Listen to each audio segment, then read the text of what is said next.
I think we're going to war for real. I'll tell you one little story that I probably have never told anybody before. We got hit with a NVA sapper company supported by infantry. It's not easy, and that one was tough, but fortunately it worked out for us. Welcome to War Stories, conversational military history. All right, what's going on, everyone? Preston Stewart and Sayre Payne from War Stories, joined today by Mr. Henry Hooper. Sir, thank you so much for taking the time. Thank you. So Brian Walker from the Tennessee VFW introduced us a couple weeks ago at an event in Collierville, which I'm still struggling to say correctly. I think I got it that. Collierville? Collierville. Okay. Yeah, Memphis. I wasn't confident in that. Yeah, just outside of Memphis. And anyways, when Brian was making the introduction, he said, you got to talk to Mr. Hooper. And he described it as you having lived about 6 different full lives at this point. So you've an incredible background, boxer, Marines, correct? For a little while? Yes. Army Special Forces, Secret Service. I don't know where the conversation is going to take us today, but we're really excited to learn a little bit about your background. Well, you know, I've been blessed to do a lot of things and go a lot of places. And I had some good experiences. And I can't do nothing but today but sit back and enjoy the ride that I had. I like it. So it's been fun. Has the Memphis area always been home? Is that where you grew up? Well, yeah, no, well, yes, Memphis is home. I actually, my parents moved to Chicago when I was about 2 years old.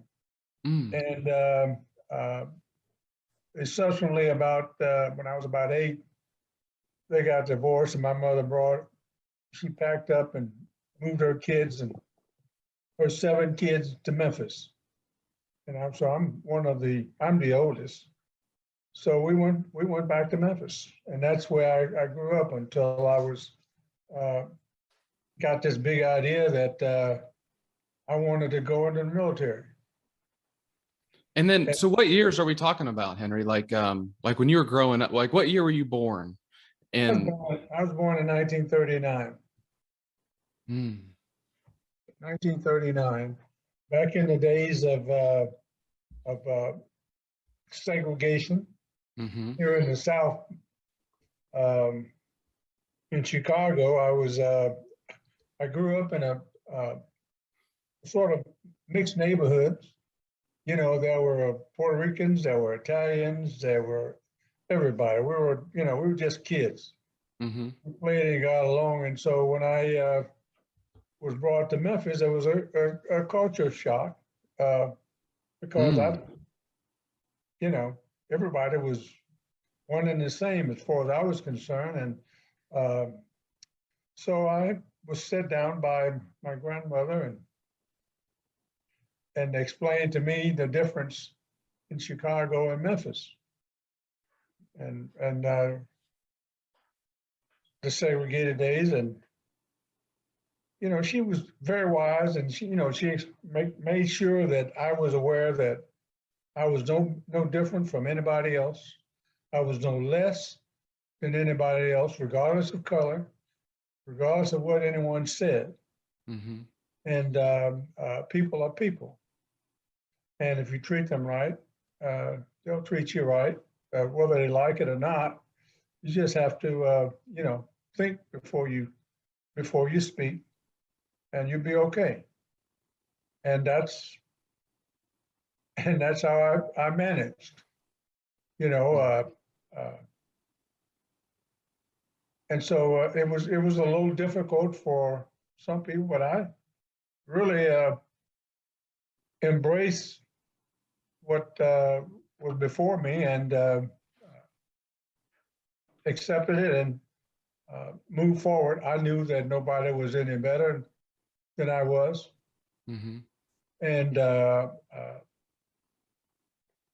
And so I just, if they tried to indicate that I was, I just looked at them like they were crazy. I didn't, I didn't never admit that I was inferior to anyone. Were you old enough to, I guess, appreciate the fact of the differences between Chicago and Memphis, and maybe think about moving back to an area that was different? No, that never crossed my mind. That was, I was, I was 8 years old, so I was brought back here by my mother and enrolled in the schools, and that was it. Interesting thing that occurred to me. I got hurt, and so I was in my inguinal region. I had a little fractured bone there, and really at a hospital, at the City of Memphis Hospital, there was a young white nurse there that she kind of took a liking to me. I was first my little kid, and she was just a nurse. She just who happened to be white, and but she was kind. She treated me well, and so I took a liking to her, and she did bring me little gifts and stuff. There was nothing there other than the fact that he was a young kid that was in the hospital, running around in the hospital in a wheelchair, and I was there for about 3.5, 4 months. Wow. And so we had a good relationship then. And so I say this because coming from Chicago, I recognize people for their kindness or whoever they were. And she was kind to me, and so I didn't take it any other way, and didn't look at it any other way, other than the fact that this was a nice person who sort of took me in more or less, and so from that point on, that's the way I treated everybody else. Unless you showed me something different, and but from the beginning, you just a nice person. You'd mentioned your grandmother kind of sitting you down and having the talk of how things are different in Memphis. As the oldest of 7, did you serve in that same capacity for your younger siblings as they kind of came of age, explaining your mindset, if you will? We were really close in age, most of us. I'm a year younger than my brother and my sister. We were about a year apart, with the exception of after the first 3 of us kind of separated 2 or 3 years. And so it was me, but the other ones were kind of young. And so I left home I joined the Marines 4 days after my 17th birthday. Oh, wow. Ready to go. Ready to go. I just saw, I never forget this movie, Battle Cry. And so it was a World War II movie. So I watched it, and they had a couple some black guys there. They were stewards. They took care of the commanding officers' uniforms and shoes and all that stuff. They were sharp, good-looking guys, but it was just that their jobs were. But that was not what impressed me. It was the fact that it was the Marine Corps itself. The Experience Corps, the discipline, the comrade, the camaraderie. They were tough, and so those were the things that impressed me.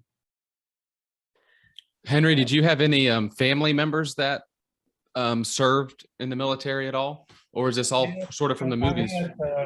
I had 2 of my mother's brothers both served in the Army. Because I remember them coming home in uniform and from Korea. Oh yeah. And so, and then I think one of my granddad served in World War II. And what capacity, I don't know. I didn't find that out until years later. So Korea, you would have been what, a teenager? No, Korea, that was before, I would have been probably, 12, 13, Okay, 14. sure. Yeah. Sure. Korea So was- you remember it, I'm sure. You Oh, remember yeah, the I war remember. itself. Yeah. I remember World War II. Do I you? remember, when it was over. I was a little guy, probably maybe 5 or 6, but I could remember the celebration, the horns blowing, and everybody else that the war was over. I didn't know what they were talking about in the war, but I knew that there was something big that had just happened. Yeah. Was the Marine Corps, when you joined, Henry, it was fully desegregated at that point? Right, I know Yes, it was. Okay. Yes, There- it was at that time it was integrated. This was 1956. Wasn't too long before Right. that, because the schools, high schools and all, they were still segregated. But the military was integrated, and but there really was not much of any kind of confrontation in the Marine Corps as far as boot camp and stuff between the races and everything. Now I had a guy from Nashville, who was a white guy who really didn't like me, and because I was tall and skinny kid, I went in the Marine Corps. I was about 6'1", weighed about 140 pounds. I'll never forget that guy to this day. His name was Phil Cox. And he used to try and push me around. Well, there were 6 guys from Memphis, black guys that went in the Marine Corps the same day. We all went. And, don't let this guy push you around. We got you back. And finally, I had enough of Phil Cox, and I cleaned his clock. And but he was persistent. I whoop him every day. And I think until we graduated, he still didn't. Was he? Still didn't. He wasn't a drill sergeant. He was one of the No, he recruits. was just another recruit. What He a was just jerk! another guy, just another recruit. And he was from Nashville. And I don't know whatever happened to him. I never saw him again after boot camp. But that was the only problem I ever had. But our confrontation really wasn't about race. He probably was an old redneck, but he didn't make any racial slurs or anything. He felt that I was an easy prey. Yeah. Now, we talked about boxing and stuff. See, I started boxing when I was about, right after I got to Memphis. Memphis was a big town on boxing. Matter of fact, it was one of the sports in high school. You could, like football, basketball, baseball, boxing. And so I used to watch Joe Louis and Sugar Ray Robinson and all these guys on TV, Willie Pett, on the black and white TV at the time. Mm-hmm. And so I really was pretty skillful for someone at that younger age. And so I could fight. And this guy just didn't know it until till we got into our little scuffle, and then but he just still wouldn't quit. I feel like that would make me quit. Find out that you're picking on a boxer. I guess he was a Marine after all then, because he kept going after you after getting his butt kicked. You know, he just wouldn't stop.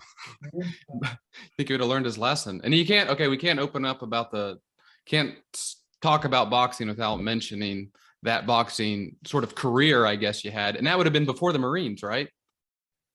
No, that was, no, I was in boot camp. You know, and I was in Marines. You didn't do, you know, there's no boxing there. It wasn't until actually I graduated from boot camp, and I was assigned to a unit, and I think probably the first time that I got involved in boxing was I was actually stationed in Japan. And I was actually going to I was studying judo downtown in a little village, and in Japan. in Japan. Wow. And somehow I was playing around in the barracks with guys, and we got the guys, you know, guys scuffling, playing around and shadow boxing. And so I was tapping a guy and moving around, punching him, jabbing him, so forth. And one of the guys who was actually they had a Marine boxing team over there, said, "You need to try for the boxing team over here." You know, and so that's really the first time that I realized that I could box. And as a result of that, I did make the post boxing team and travel all over Japan on the Marine team, boxing guys in the Army, Navy, Air Force, so forth. Did you ever have when you were growing up watching the boxing matches on TV, was that something you thought about doing, or did it just kind of happen to work out? No, I always loved boxing as a small kid. And that was one of the things that my grandmother would allow me to, on Wednesday night, I think it was the Pabst Blue Ribbon fights on Friday and Gillette Blue Blade on Wednesday nights. There we go. And she allowed me to sit with her and sit by the TV and watch the boxing. And I would, I knew all the fighters, you know, during that area, you know, Walcott and Marciano and all those others. And so, and I picked up I mimicked everything that I could get from them through the TV. And so when I actually got my first amateur fight, people thought I had been boxing for some time, because my skill level was much better than the average novice boxer. When you were boxing with the Marines, did that what was your Marine job? And then did the boxing take precedence over that once you got involved? No, it did not take precedence. Actually, I was that's a long story. Let me go back, because when I go back to boot camp, you know, when they brought me in this captain, I was in this room and they were trying to decide what's going to be my MOS. And this captain says, "Private Hooper, you have a high IQ. I think you make an excellent steward." Well, I don't think he knew I knew what a steward was. It was called the Battle Cry, that movie, you know. Yeah. And this black guy, I said, "Sir, I didn't join the Marine Corps to be anybody's blue black." And he looked at me kind of funny and he said, get out of my office." So he put me out. He never told me what my MOS was going to be other than that. So I didn't know. Yeah. Until I got orders and they sent me to aviation prep school, Jacksonville, Florida. A Naval Air Technical Training Center. And I went down there and, you know, I told you I joined the Marines when I was 4 days after my 17th birthday. Well, I had not finished high school. I had passed to the 12th grade. And I promised, my mother made me promise that I would finish school, high school, while I was in the Corps. And I had, you know, gone over this with the drill instructor. Mm-hmm. And he said, you can finish while you're in the Marines. And so she accepted that and signed my papers. That's how I got in. But anyway, they sent me to aviation prep school in Jacksonville, Florida. So I was like, I was back in school. I was taking physics and algebra, trig, and all that stuff. And then plus aviation material. And I subsequently became an aircraft jet mechanic. Whoa. Mm. And that's what that was my job in the Marine Corps. Mm. I did see some guys on a flight line in these camouflage fatigues. And I made an inquiry. I said, who are those guys? Well, that's Force Recon. What do they do? Well, that's a special unit. And but you're in aviation, you wouldn't qualify. And that's what the non-commissioned officer in charge of the machine shop where I was working at the flight line told me. Sure. So they sort of brushed me off. Mm. And so these guys were, you know, they were all, there weren't any black guys in the group, or the ones that I saw. So I just sort of let it pass. And I was playing sports. Even though I was aircraft jet mechanic, passed all my school, did well, made good grades. It was not, but there was me, maybe one other African-American aircraft jet mechanic. So even though there was, this was not segregation, there was some bias. Mm. That's Sure. what I was going to ask. There were Yeah. things that were going on that, I would get evaluations I never knew about until years later after I got out of the Marine Corps, and I looked at pulled my personnel file. Did I see the kind of evaluations that I had? Yet when I talked to the officer in charge, I was a great guy, did well. Although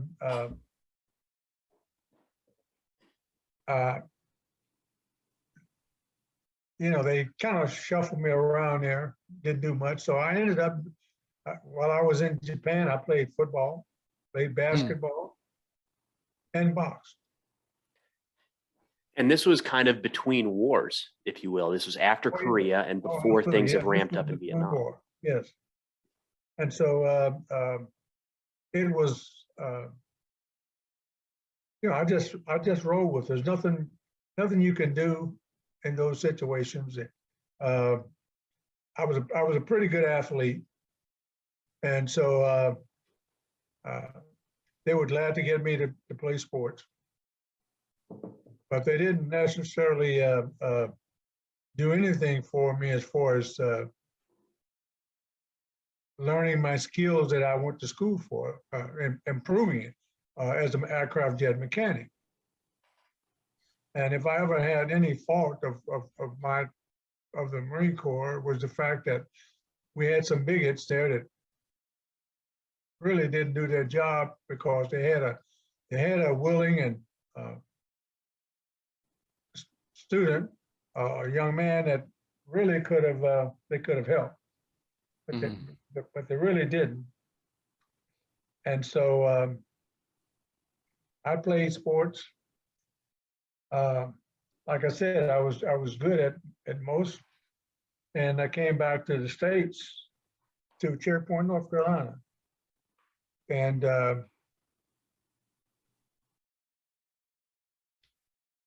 got on their boxing team, and was subsequently transferred because of my skill level to the Marine Corps boxing team, All right. Oh, which was at Camp Lejeune, North Carolina. And that's where I fought at the inter-service tournaments with inter-service tournament. I fought at,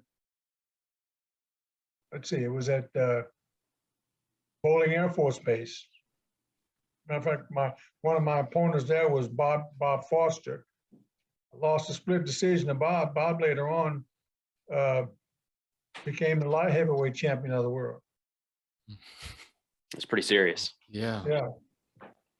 So he was Bob was very, very well. I never had a chance to see any of those guys. And then later on, of course, right after that, a month or two later, I went to San Francisco with the Marine team after training at Marine Corps Recruit Depot at San Diego. We went to the Cow Palace in San Francisco for the Olympic trials, the 1960 Olympics. So you were still on the Marine team when you went out there to California. That's right. Yeah. Okay. To train as an amateur for a slot on the Olympic team. That's right. Okay. That was now that was one of my ambitions, was to try and make the Olympic team. You know, Olympic was it's always a big deal with me. You know, I follow it from then up until to now. People wonder about the Olympics. Well, you know, those kids, those guys and gals, they put in a lot of time. Mm-hmm. That skill level it's required. Yeah. Because, you know, other countries, they're really, many of their athletes are professionals. They pay them, they train them, they house them for years until the Olympics comes around. And so they have a chance to come and fight or participate in an event, and they're all good. So I always respect the Olympians, regardless of what sport Mm-hmm. it is. I agree. Did you And, think that you had, when you were out there in 1960, did you think that you had a real chance of making the Olympics? Oh yes, yeah, yeah. I didn't fear anybody. I didn't know anybody other than you were just another boxer. Yeah. And the same way, it's the same applies that before we got to the Olympic trials. You know, you had to be one of the 8 national champions to even qualify to be there. You either had to be the Marine champion, Air Force, Army, or Navy champion, national collegiate champion, national AAU champion, or Golden Glove champion. And I may have left out one of them, but those, you had to fall in one of those categories Wow. to be able to qualify. And so I was a Marine. I was on the Marine team, and the difference was, the coach, he tried and put people that he felt he had the best chance to win. I fought out of my weight class. I was actually a middleweight, 160 pounds. But he was trying to balance the team out, and so I ended up fighting heavyweight. Oh. I weighed in with an overcoat on. Oh. That definitely matters. Weight class matters for sure. It matters, and so, but see, prior to that, because I couldn't get fights in a lot of places, so I fought middleweight, light heavyweight, and heavyweight before the Olympic trials, and I beat everybody. Yeah. Is there a benefit to that, do you think? as opposed to always going against your same weight class? Do you think you learned more? No, Okay, no, the only benefit is to the team. gotcha. Mm, You know, we were trying to put the best team together sure. and the best fighters in a weight class. We may have had a guy that was, if you look at if the opposing team and their middleweight was not as good as our middleweight, you put in there. But if you had somebody else that was, if they had a better middleweight, and your middleweight was better than that guy, then you let him fight. But sometime because of my skill level, I was better than the light heavyweight, Sure. and we had a middleweight who could compete with their middleweight.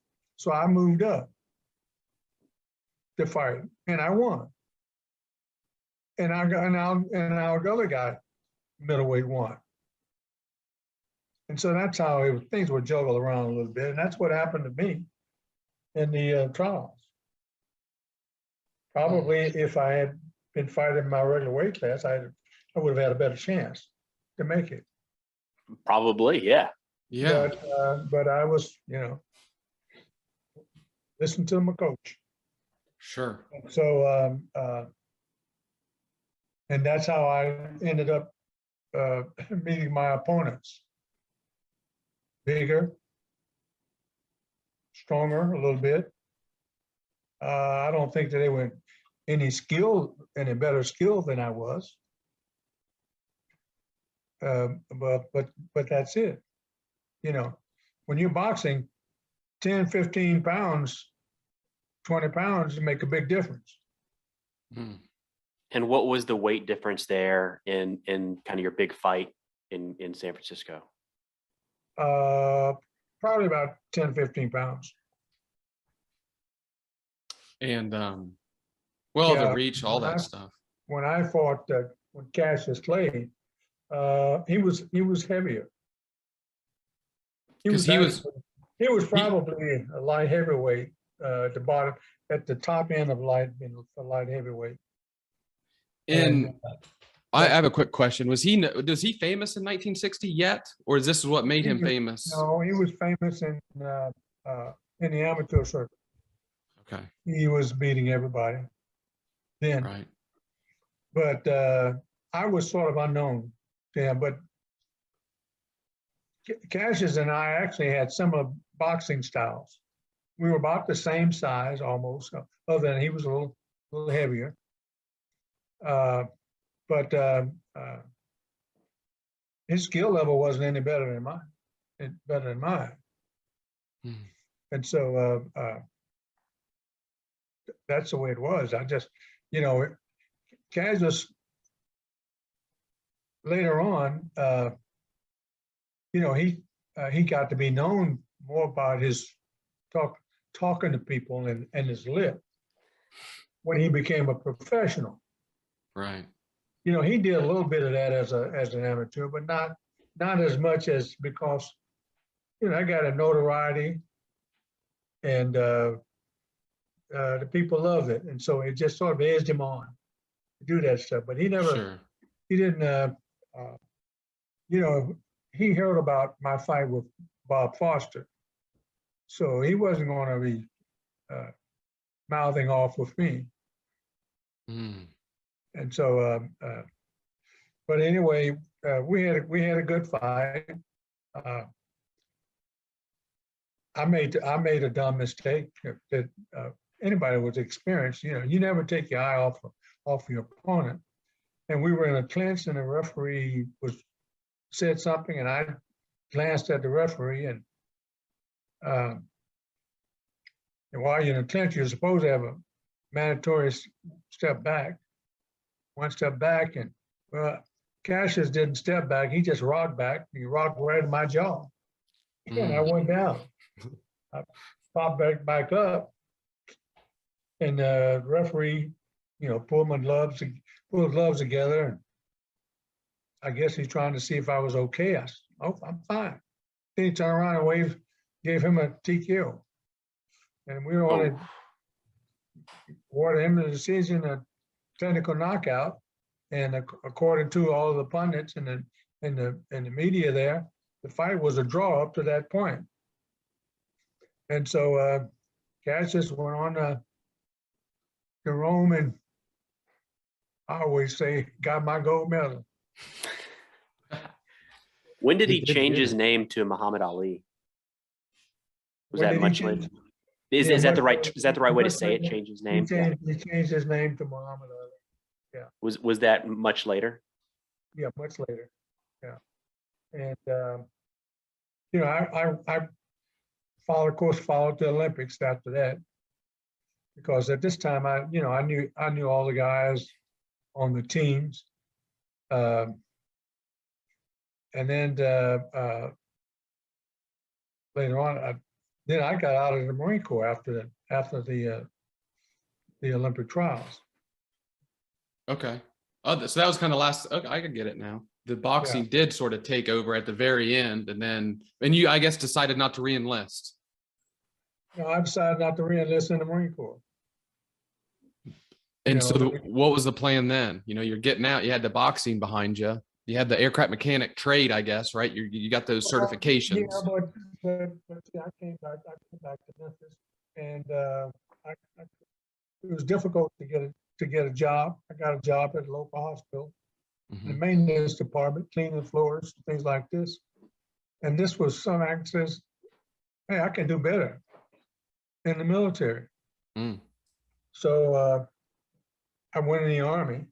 First, I was going to go back to the Marine Corps, but they wanted me to re-enlist for 6 years. And I said, no, wait. Went to the Air Force, and they wanted to send me to electronics school, Biloxi, Mississippi. I said, no way. Well, I don't like electronics, and I'm certainly not going to Mississippi. That's Mm. fair. So I went to the Army, and they sent me to Fort Leonard Wood, Missouri, for about a month for reclassification. And I left there and went to Fort Knox, Kentucky. They sent me there to the military police detachment. Gotcha. And I was there until for about 6 months when I got orders to go to Fort Ritchie, Maryland, up the Catoctin Mountains outside of Washington, D.C. I don't think I've ever heard of it. Yeah, well, most folks haven't. It's an area where it's a classified facility. And I was there, and then one of the, I guess it was the Stars and Stripes, had an article in there. The Army was increasing the size of the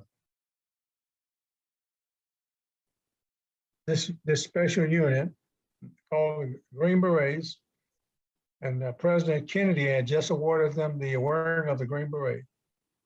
Hmm. And so they're asking for volunteers. And so I volunteered.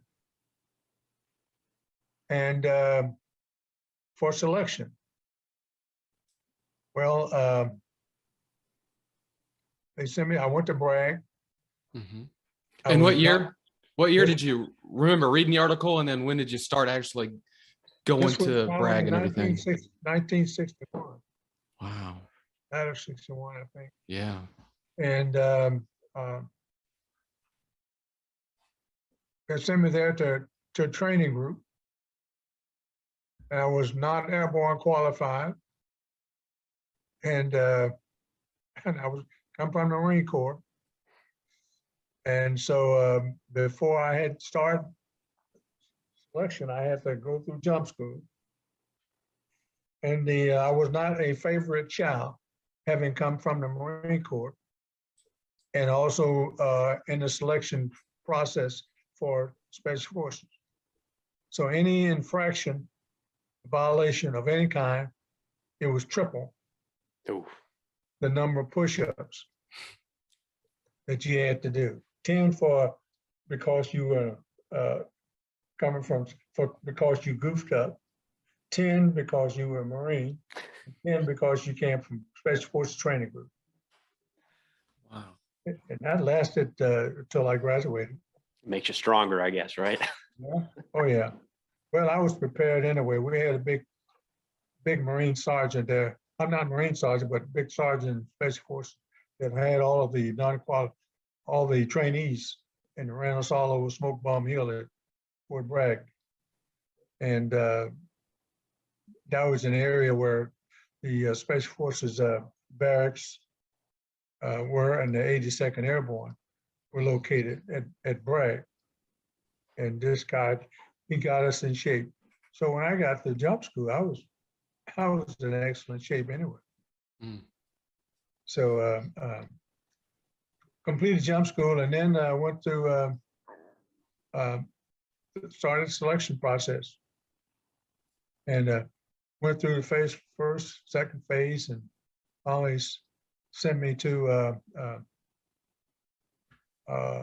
SF medic school. All right. Did you choose that, or did they decide that for you? No, I chose it. Wasn't so sure. I looked at all the others. They sort of made recommendations where they want to put you.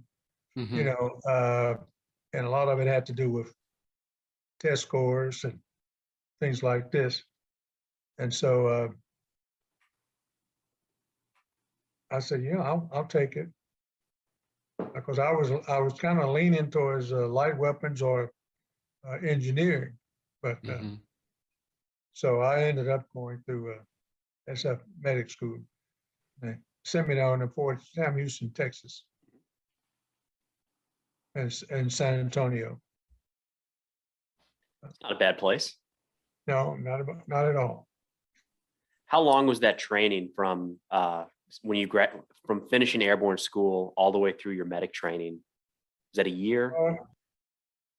No, it was probably about year and a half, probably, or closer to 2 It's a lot. for the SF medics. Because after you go through all your training, the schools down there at Fort Sam, then you spend let's see, 20 weeks on OJT at the hospital.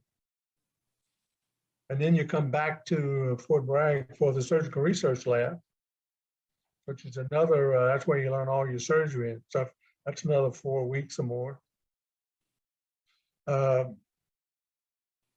once you finish that, then you go through your final phase of SF training. And after that, if you pass all that, then you get opportunity. Then you get your Green Beret. Was that Robin Sage? Do you remember? Yeah. Is that what that was? Yeah, Like the mock-up where you had like a guerrilla and all, you had to train a G chief and all that, guerrilla chief. Yeah. Wow, man, they designed it. It's interesting to really think how it seems to have been, it still seems to be the same, right? Neither one of us were special forces, yeah, but like it's still, lot, they've really preserved it. yeah, they have a lot of the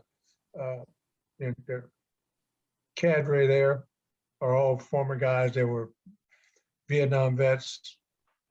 They a lot of experience. Special Forces, one thing they do is they take advantage of everybody, that their skill set, and develop it, and they pass on a lot of it to the guys, and then too, guys spend a lot of time mentoring other guys in SF. You know, once you get there, you don't, you're still in a learning process with your teammates. Somebody will pull you aside and help you along and teach you or show you some things. So it was you're constantly training. Sure. You mentioned that a lot of the cadre had been in Vietnam. This was very early in that conflict. So Oh yeah. did you guys know when you're going through that training that your likely destination would be Vietnam? No. No, we didn't. We really didn't you really didn't think about it.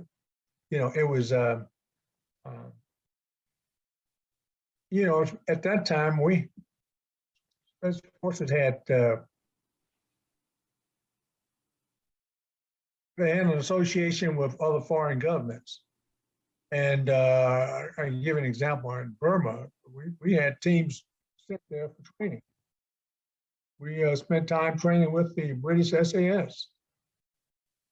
And so there was a lot of, because, you know, Special Forces relatively, well, it was relatively new to the public because, you know, we had guys in Vietnam in 1959.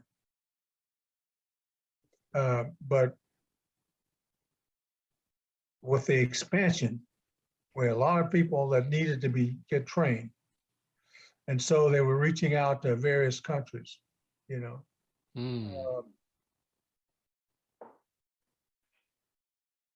That was definitely that era, wasn't it? I mean, it really was. I mean, that was that active domino theory and all of that. And I guess you guys were the proactive element to train and just get these governments established in sort of the American or the democratic way of things.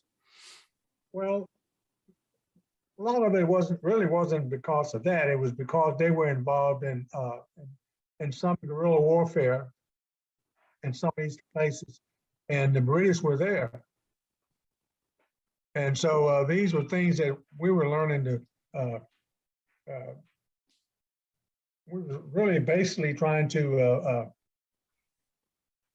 get our troops trained and give them improve our skill level as much as as well as the Brits and the other Australians, the people that were involved in these things before we were. Sure. And so they were good at this, and so we went. SF sent people there to learn, so that we can improve our skill level and get more people to be able to better perform in situations like that when our time came. Sure. I guess what I'm thinking is it's a heavy, again, of course, I wasn't born yet, but me thinking of the timeline, it seems like a heavy anti-communist time frame with American ideals and foreign policy. I mean, just constant that threat of Soviet expansion, not necessarily like maybe later on. The nuclear thing was always on the table, sure, but I feel like in this area, the 50s and 60s, it's almost like everyone's putting a new footprint on these new developing countries and whatnot. Well, that's true. There was some a lot of that, and that's why we were there. But more so, the biggest thing was that we were there to learn from them. And so when we went to Vietnam, many of our guys had some combat experience, having been at these other places and participated. You know, we didn't go there as a unit to fight, but selectively we went there to learn how to operate in those environments. So what was the timeline from when you graduated, obviously you got the Green Beret, you show up at group, which group was it again? I was in the seventh. I was in Seventh. Yeah, and then after that, I was sent to, after I graduated, I was on the seventh for probably a very short period of time. I was sent to the first group in Okinawa at that time. Back to Japan. Yeah, and then from there to Vietnam. What was the time frame on that then, from showing up in Okinawa to then going to Vietnam? Oh, this was probably 1963. 1963 was Vietnam, and majority of Special Forces going to Vietnam at that time was through the first group. Makes sense. They're closest, right? They're closest, and everybody that was had any combat experience, they got it from coming through the first. And it was a little different. We were doing a pretty good job there, so much so that we had bounties on our heads Uh-oh. by Viet Cong. Oh yeah, big bounties. That was the enemy? It was Viet Cong, not NVA? Primarily at that time, it was mostly, well, they were both. Mhm. Both. Viet Cong and the NVA. But the NVA had better trained troops. Mm.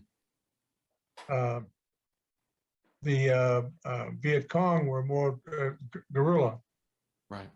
type units. When you say bounties on your heads by the Viet Cong, do you mean to the degree of having names or descriptions of individuals, or more just for the Americans in that area? Americans in that area, especially Special Forces.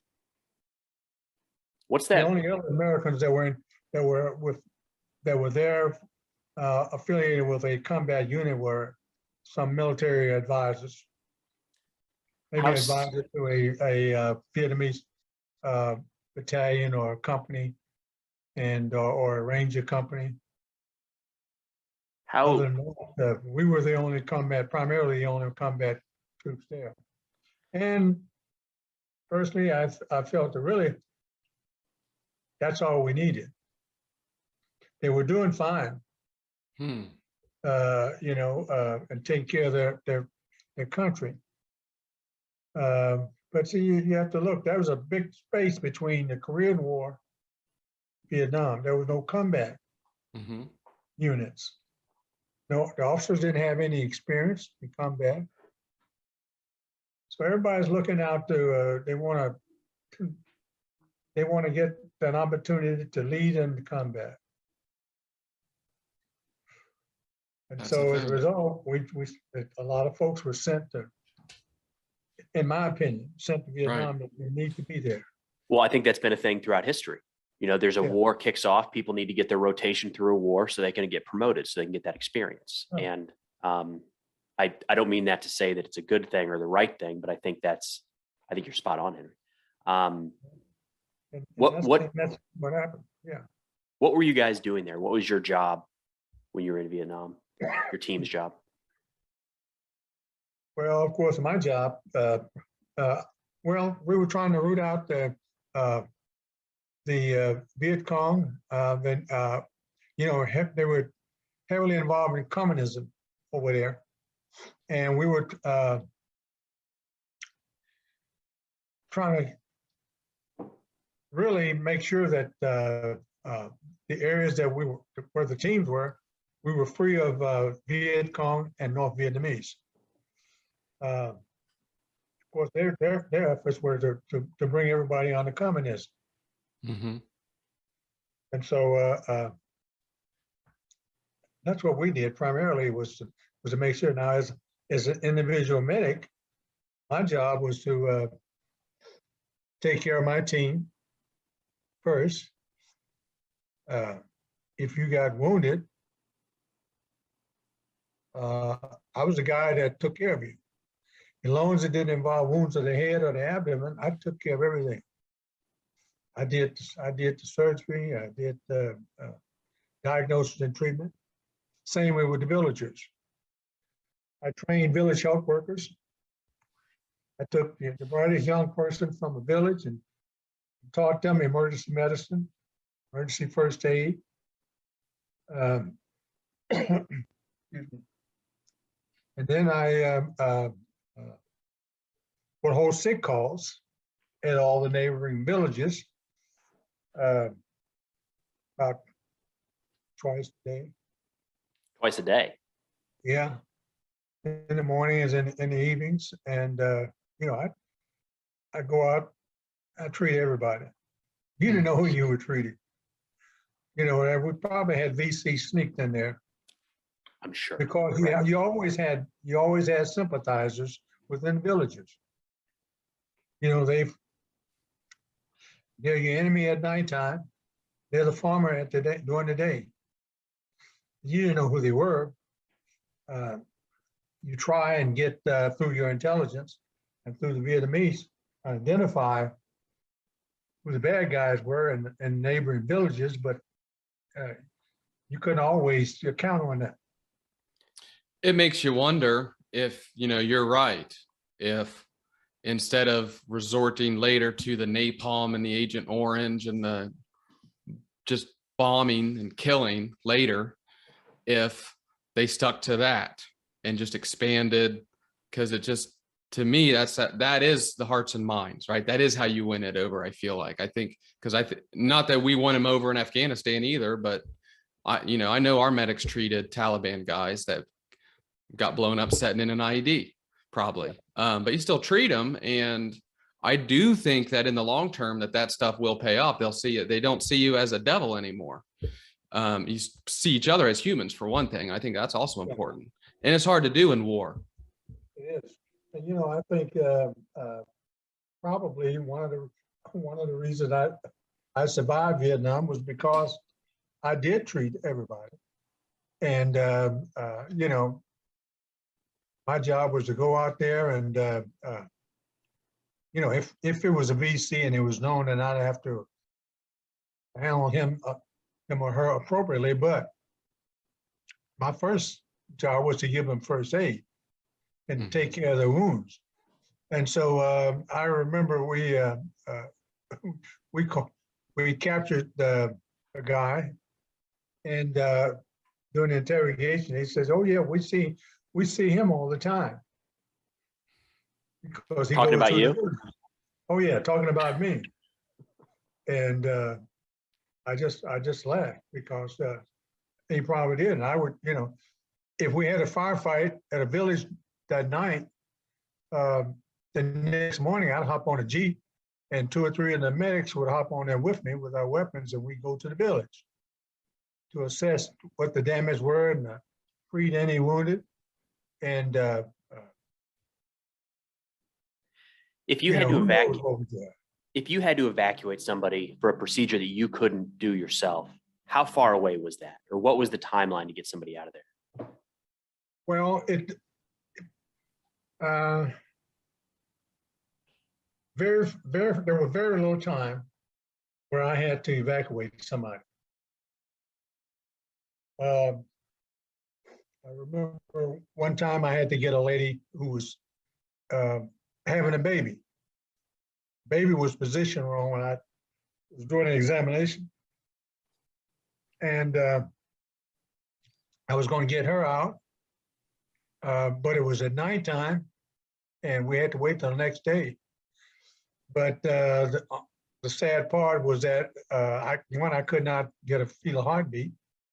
And the next morning I got to the camp early to try to get evacuation out of there. And she was already, they had already buried her. Wow. She had died of septicemia. The baby was dead. It was infected. And I had suspected that, but I didn't know. And I would say depending on like any firefight, if you can get, depending on what the hostile situation was, if you can get a chopper in and get somebody out, you get them in and out as soon as you can. So the response was really not much more, less. It was probably a little less than what you have today. You know, we don't have the field hospitals like you had there. Mm-hmm. Today. You know, your medics did what they could, and then you got them out when you can get a chopper in there, depending on the weather conditions. You know, we're in monsoon seasons, It's not the desert. So- It's the jungle and the mountain. So you were doing Uh, everything. You were delivering babies. You were like conducting surgery, like to that Oh, degree. yeah, No yeah. kidding. Wow. yeah. I feel mean, like a lot of people don't know even in the army itself, how well experienced, how much knowledge a SF medic has, and like and like all the things that they're able to do and do and administer. And I guess I did Robin Sage as a cadet or whatever. It was just 3 weeks. I played a guerrilla, but it was a lot of exposure working with those guys, because like the cadre member was a medic, and I got a lot of time. Like I basically camped out for a week with this guy essentially, and he was like 25-year veteran, and I just had no idea. I mean, they're like PAs plus. I mean, they're almost like doctors, I feel like. I did everything. It's incredible. I did we do everything that a general practitioner can do. Which includes delivering babies, extracting teeth. In dentistry, I put temporary fillings in. I extract, I pull the teeth. Of course, in Vietnam, these guys and yells, they chewed betel nut tobacco and stuff, so their teeth were rotten down to the root. So the only thing you did, you just pull them.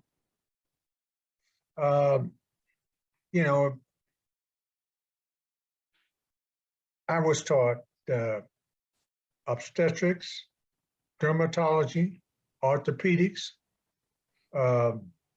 dentistry, vet medicine. Because you Why remember not? that those animals are that's their livelihood. They Oh, depend yeah. on animals. Yeah. So you had to know how to treat the animals also, and so it was very, very important that you do that. Yeah. It rem- Titrate medicine, narcotics, and actual hard drug, chemicals essentially, able to administer and titrate that. I also had my own lab kit. I could do my own stains and things like this. I had a portable X-ray machine and stuff like this. So these are things that most folks don't realize that we do. I used to have a little conversation with my wife, who was an RN at the time, about how can you do this? So where are you teaching all this stuff? I said, well, when I go there, you don't have enough doctors to do what I do. And that's why they're training us. And so that's it. I imagine that had to be pretty rewarding in a war zone, being the one that's doing so much fixing and repairing and healing. Well, it was, and you got very close to the people as Boxy, that's the doctor in Vietnamese.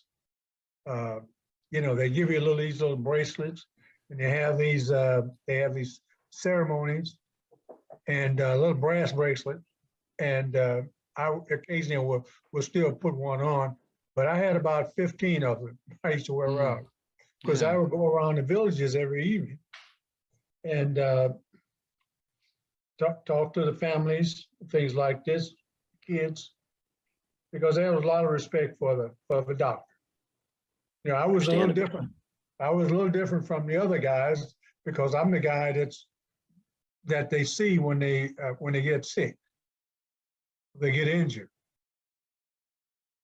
And so it wasn't that they were didn't like or didn't respect the other guys on the team, but the medic was always, regardless of where it is, it's always a little different. For sure. They always teach the doc a little different than they do the other guys. How long were you in Vietnam? I was there actually 6 months. There were 6 month tours in. Now, a little different than the year. I wasn't in a camp. I moved into an area by helicopter, cleared out an area, and we built the camp. Ah. And we stayed there. Anytime you walked outside of the camp, you were in hostile territory. And you were partnered with South Vietnamese Army, or was No, it just an organic SF team making the camp? Well, no, I was in the Central Highlands, in the Central Highlands with we had 2 companies of Montagnards, Ah, Aborigines, Montagnards. Montagnard. And they were little people that looked like me, only had straight black hair. And they had been fighting with the French. Mm-hmm. Now, most of your conventional units that were in Vietnam were not involved with the Montagnard. But most of the special forces units were involved of them, especially in the 2 Corps in the Central Highlands, which was where I was. And they were, we also had a little, we had a race war, we had a race problem with them and regular Vietnamese also. really? Yes. And so that was part of our conflict. I said we had 3 companies. We had 2 companies of Montagnards and 1 company of Vietnamese. And our Vietnamese were really did not get along with the Montagnards.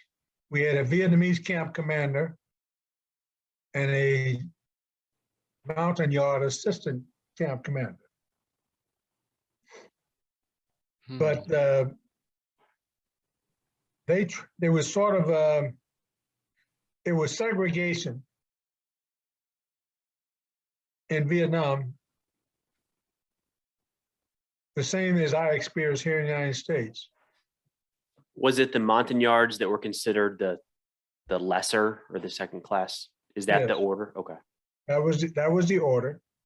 Now the Vietnamese did not treat me any different than the other members of my team. You were an American. I was an End of American. story. Period. End of story. But they treated the Montagnards different. Now I had a problem with that because of my experience here in the United States. And so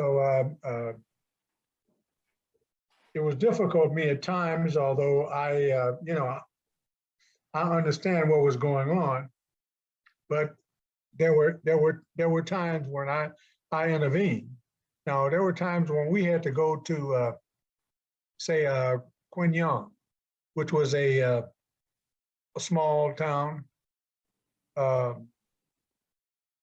quite a ways from where we were.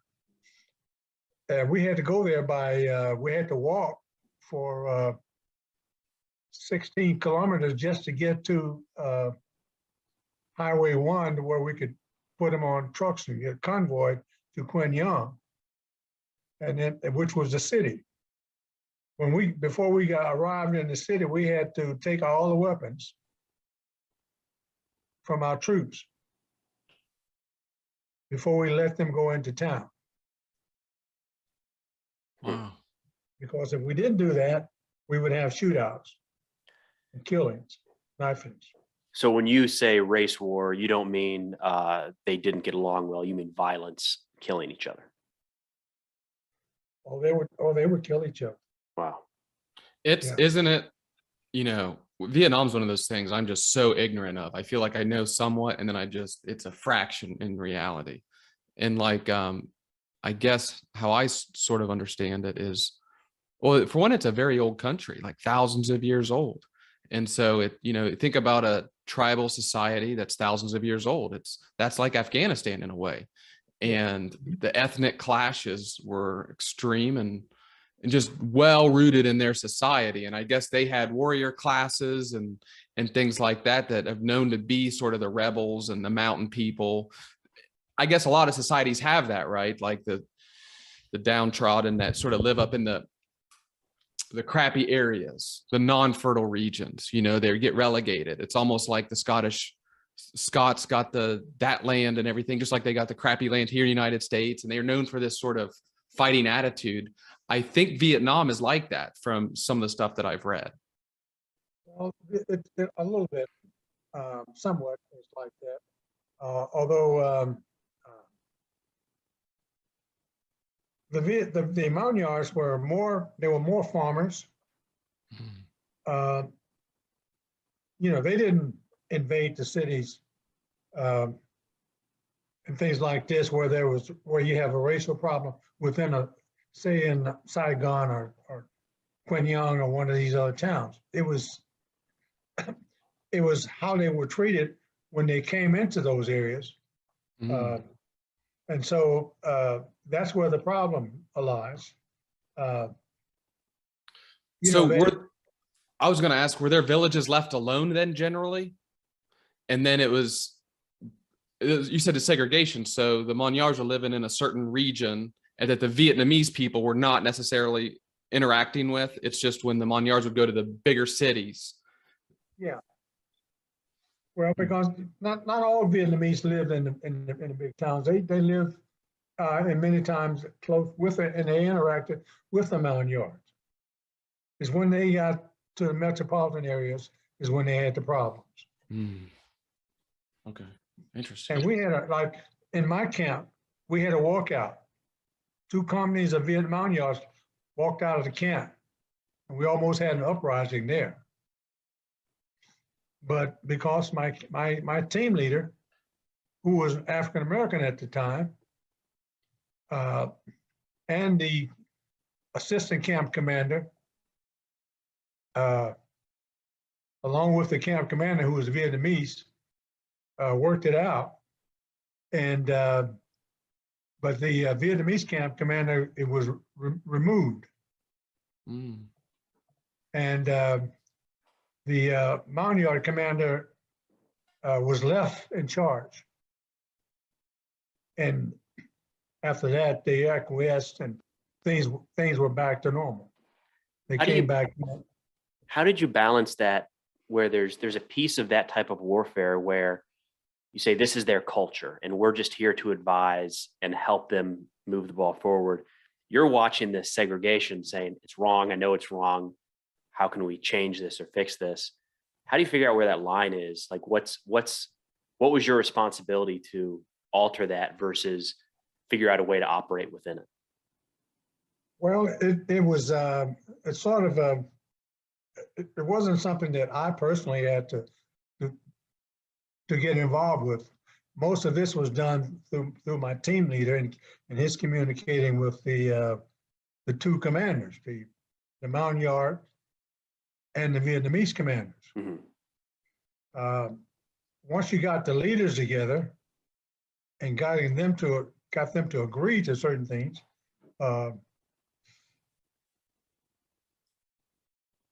myself and the other members of my team, you know, we continued our jobs and basically had the Montagnards working with us, never having an issue, even with the Vietnamese that were there. As long as we were there involved in leading in some capacity, there was never any problem. It was only when there was, say, a Vietnamese who assumed that he was going to be in charge. Sure. But other than that, we got along well, and they did well themselves.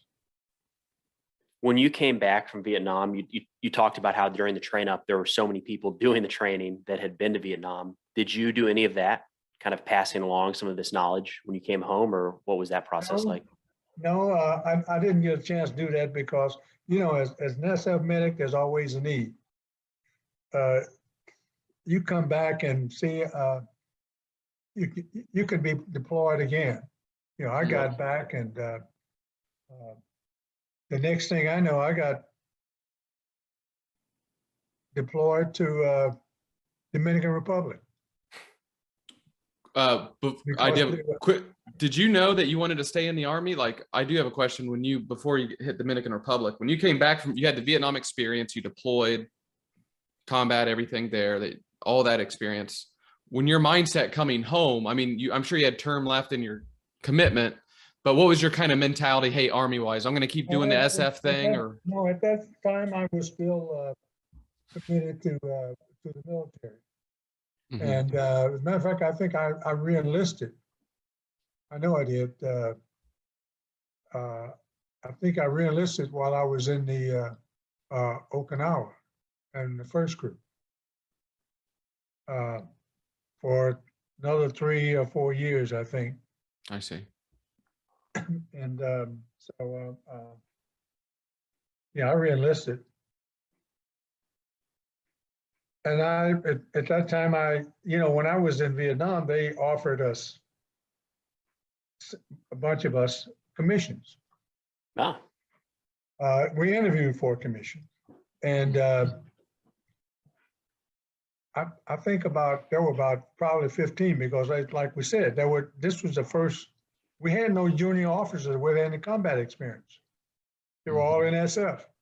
Mm.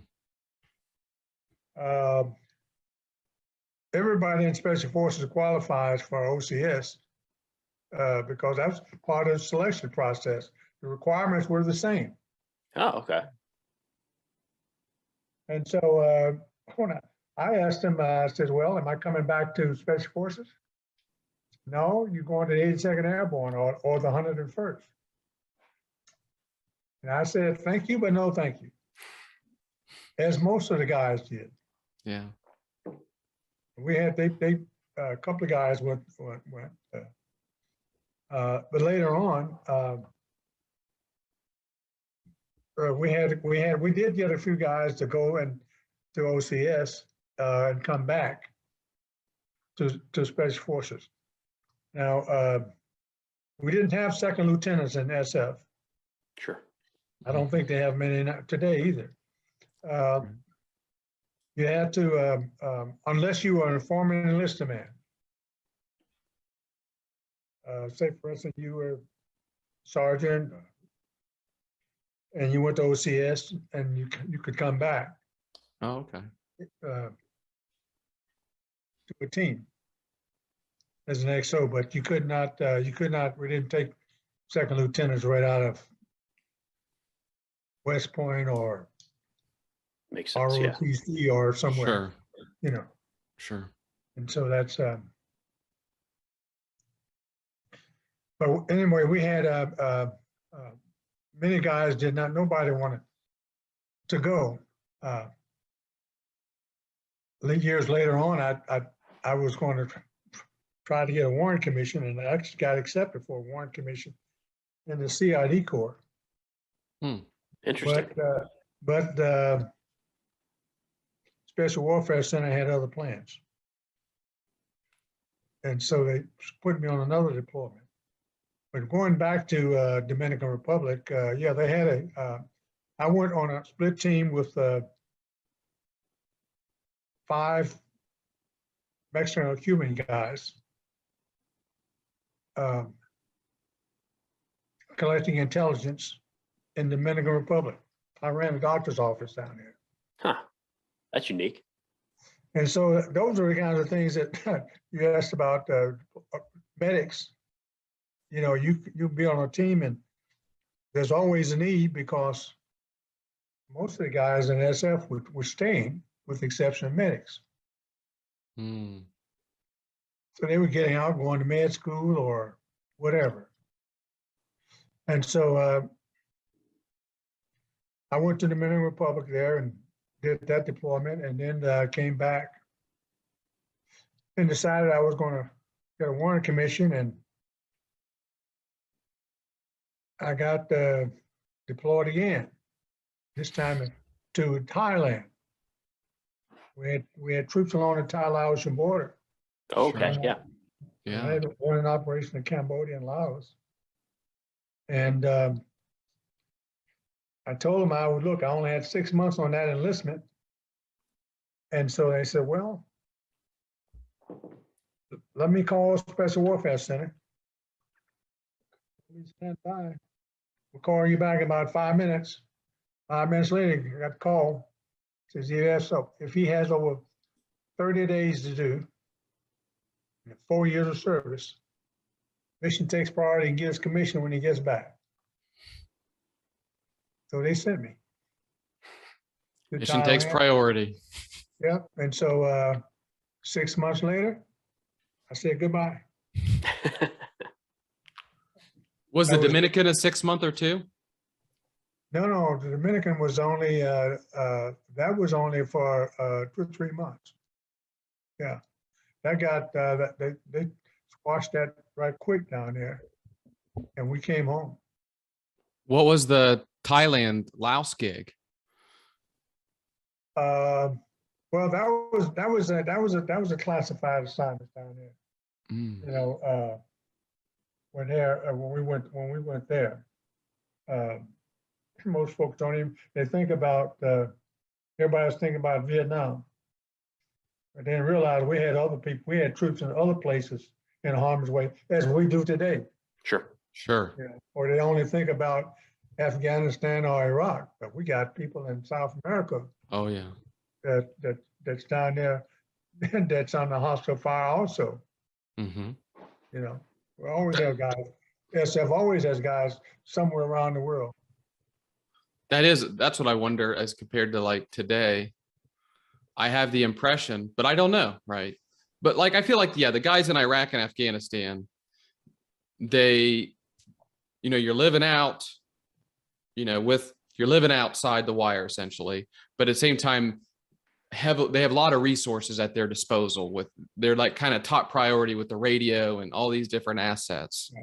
But like to a team in South America doing something, I have no idea what that's like. Because all the assets are in country already when you're in Iraq and Afghanistan. I mean, you're surrounded by conventional army people. How did you feel when you were in Vietnam, when there wasn't big army there? I mean, did you feel well resourced, or were you just feel like you're in the Wild West? Well, you know, you didn't,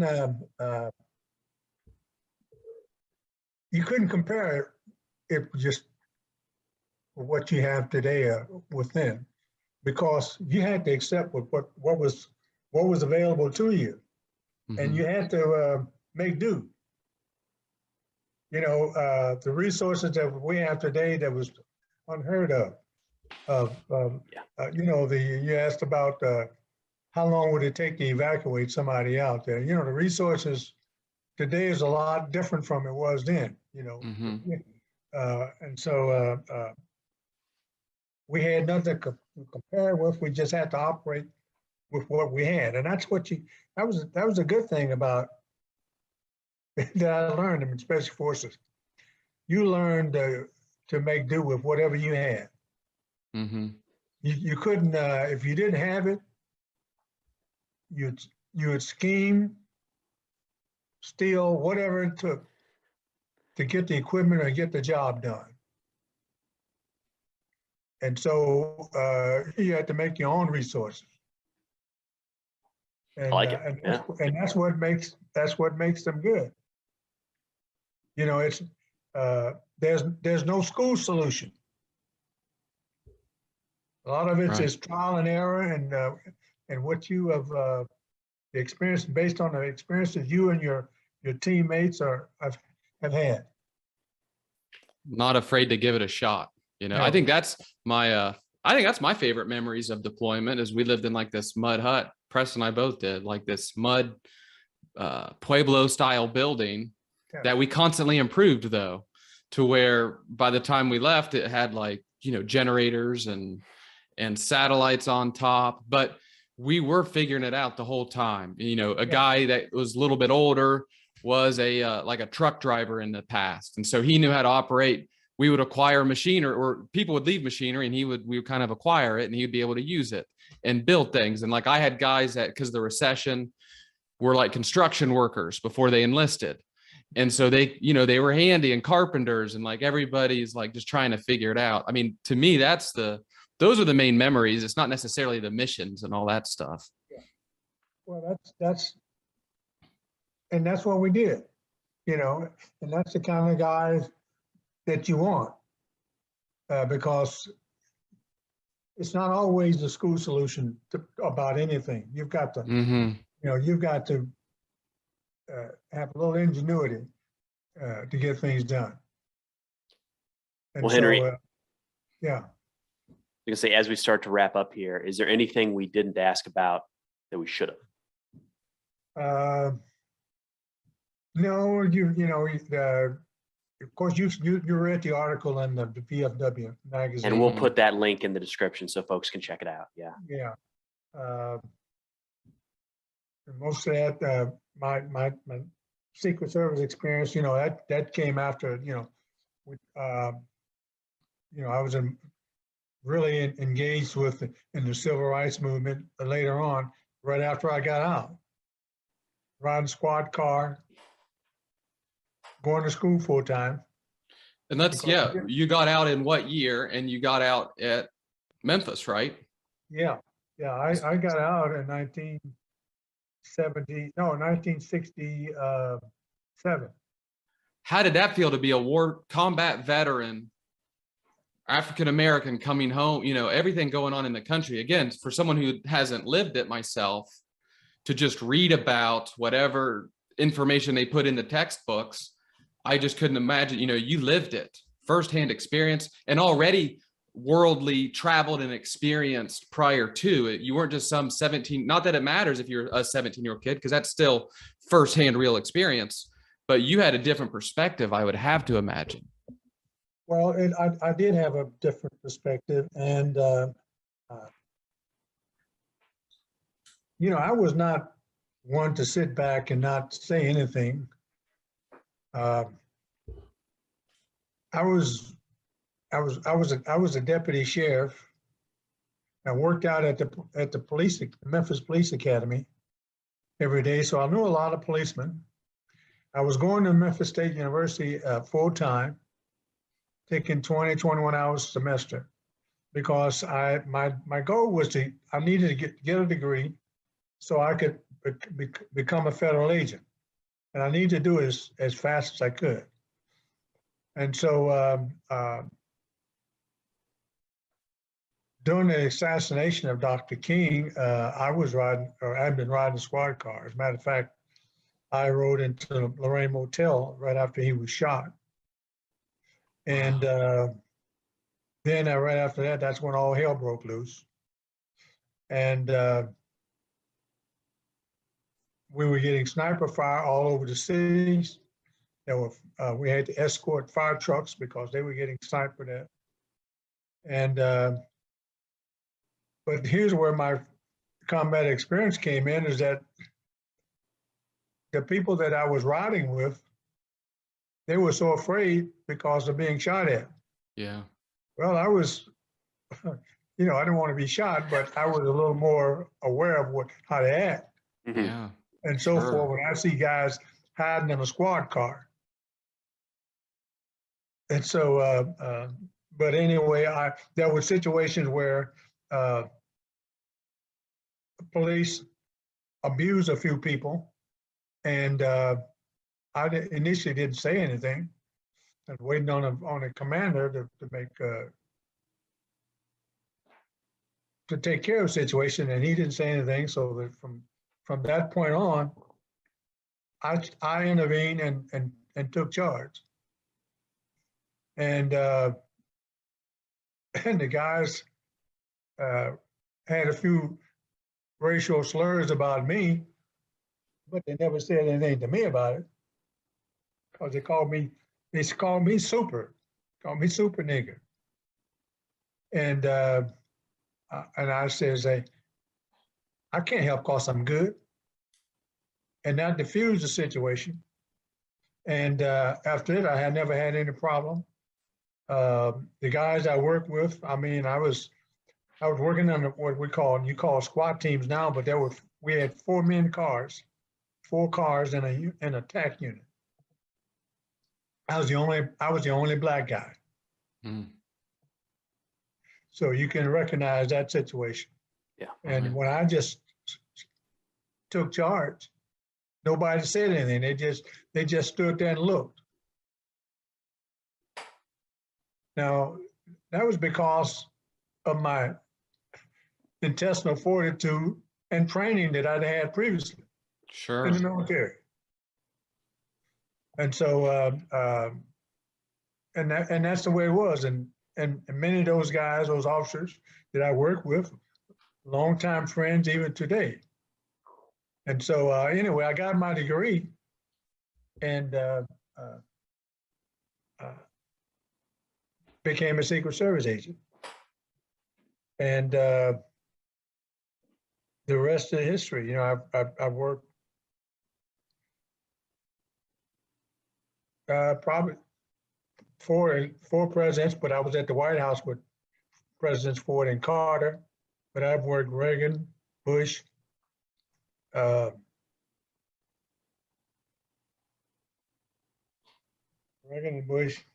Ford.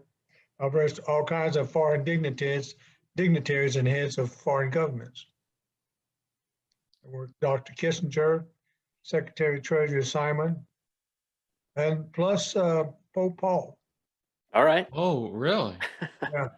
Yeah, when he came to the state, yeah, I was with him for a while on a protective detail with him. I imagine you spent time at Camp David then. Yes, I did. Yeah.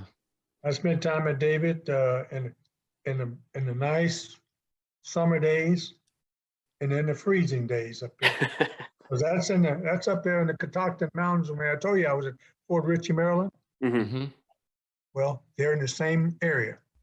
Gotcha. Oh, wow. I didn't realize that until years later.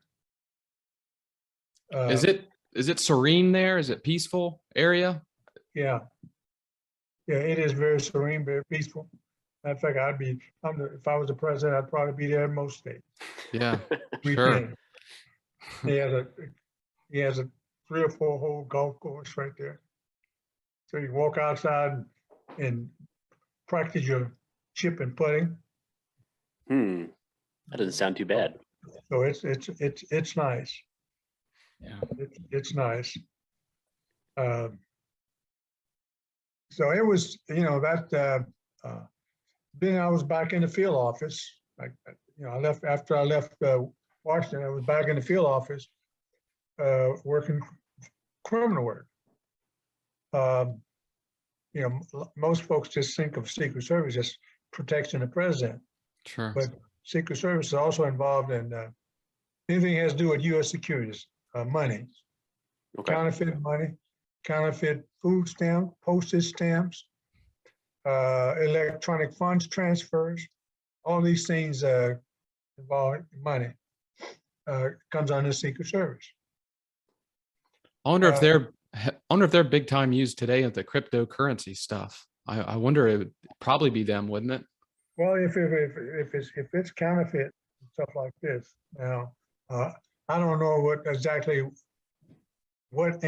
the new financial regulations and laws are regarding the crypto stuff today.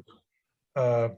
You know, I'm still associated with the Secret Service Agents Association, and I attend all their conferences and Mm-hmm. regional and national conferences, as I do with the Special Forces. Do you? That's cool. Yeah, I was in Las Vegas a few months ago, and had a great time there with guys I served with in Vietnam. With you know, it's always good to see your old teammates. Love And that. I encourage any veteran, you know, to at least attend one and decide for yourself if you're going to go to others. I always go when it's at Bragg, the National Space Force Command. I always go there, Mm-hmm. and a lot of the other places. I always go to the Secret Service national conferences. Things there, my wife and I, And still we maintain close relationships, and see the guys and the gals in the Secret Service, and we have a great time, reminisce, and that's it. Those are I could- some impressive groups to stay in touch with, and groups of good people. Yeah. To keep Oh, up yeah. with. Yeah. Yeah. Yeah. And I mean, I couldn't agree more, because it's like, there's so many different positive effects that come out of it, because number one, staying in touch with your sort of peer group, your age group. Yep. But then I'm sure, for the younger guys to be able to talk to you is like, you're like the grandfather of special forces. I mean, you've lived it and done it. And it's just to be able to hang out with people like that. And I'm sure you get value off the young blood doing it today, Oh yeah, absolutely. Absolutely. Because I like to see the change. I like to hear what they're doing, and sometimes place myself in that position. There we go. Yeah. Well, we started it off by saying, I think Brian introduced you, sir, as 4 lives of experience so far.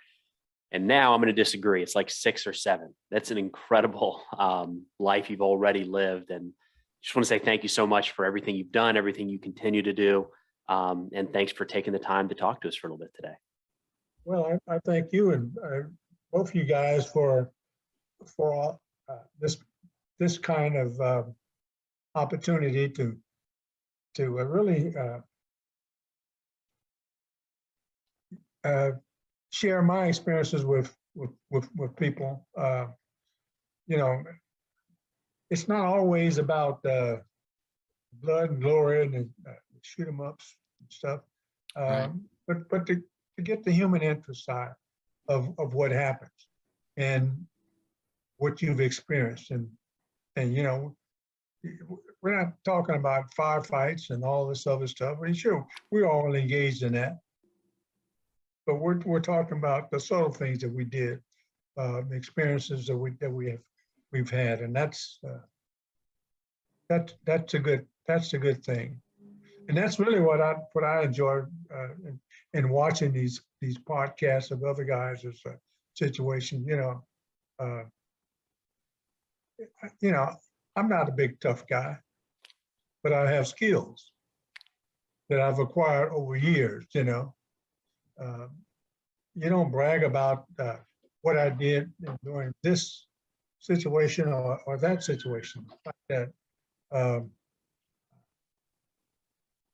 I have those and I acquired them. Not, I teach my kids and grandkids when necessary. But that's something that it's not something that to me a platform like this that we need to go into. This was a great forum to share a lot of information, and I hope for those who get a chance to see it and hear it would have enjoyed it themselves. I'm certain they will. And Henry, what I'd like to say, before we wrap up is, because I believe what you did, it's the embodiment of that American flag. When you were overseas helping people, no matter who they were. I mean, that's how I grew up to believe the American flag to be. And then coming home and fighting that same injustice and bull crap in your local community. To me, that's what it's all about. And so it's inspiring, it's motivating. And, we need people like you so we can hear these stories and know that anybody can do it, right? And just to stand up to do what's right. It's not easy, but you embody that. Well, thank you. All right, sir. We'll talk soon here. Okay, take care.